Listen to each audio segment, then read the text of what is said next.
En début de semaine, mesdames et messieurs, bonsoir et bienvenue à cette nouvelle édition de l'Info Scientifique. Mais tout d'abord, les sommaires. L'université de Kinshasa vient de renforcer l'effectif de son corps enseignant. Le chef de travaux, Pierre Lokendanjala, est le nouveau docteur à thèse en philosophie. Et puis la publication des résultats des épreuves de l'Exeta édition 2023-2024 se poursuit du 31 juillet au 3 août. 14 provinces éducationnelles connaissent déjà leurs résultats. On se retrouve pour un nouveau journal. Bonsoir et bienvenue à toutes et à tous. La théorie du pouvoir créatif de la science-expérience chez Claude Bernard et son incidence sur la recherche scientifique congolaise. C'est l'intitulé de la thèse de doctorat du chef des travaux Pierre Lokendanjala Yoa de l'université de Kinshasa. Cette recherche soutenue publiquement vendredi 2 août dernier à l'UNIKIN a valu à l'impétrant les titres de docteur en philosophie. Reportage Junior Moulumba. La séance est ouverte.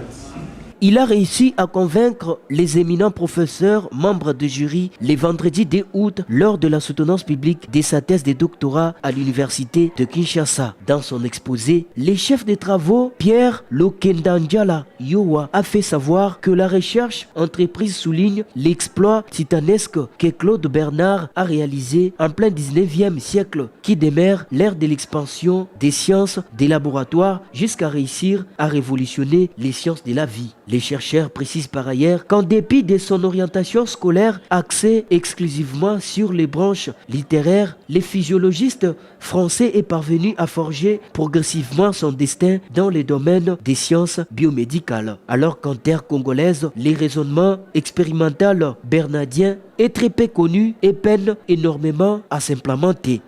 Qui a voulu développer la science expérimentale, surtout dans sa partie les sciences de la vie. Il s'est rendu compte que les sciences expérimentales développées en physique et en chimie, mais ne l'étaient pas encore dans les sciences de la vie. C'est pourquoi il a combattu tous les pesanteurs qui se présentaient à son époque jusqu'à construire, ériger la physiologie expérimentale et la médecine expérimentale. Son expérience a fait date et les sciences précitées ont été développées à partir de Claude Bernard jusqu'à ce jour. Je demande aux chercheurs congolais de s'intéresser aux sciences expérimentales. C'est grâce aux sciences expérimentales que nous pouvons acquérir les capacités voulues pour développer ce pays. C'est dans une note de satisfaction que cette soutenance a été immortalisée.